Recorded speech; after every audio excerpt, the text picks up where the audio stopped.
In front of me is iPad mini, and today I would like to show you how you can open apps in split screen view. Begin by selecting one of your apps used to use in this view and launching it. When your first app is open, you need to slide up from the bottom edge of the screen until the dock appears. Then select one of your apps from it, hold the chosen one, and drag it to the top right or left corner. When you see this blurry area, let go.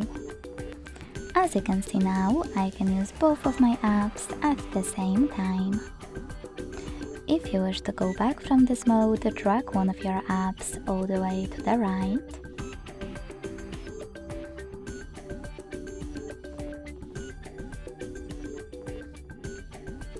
Or to the left, and close the remaining one.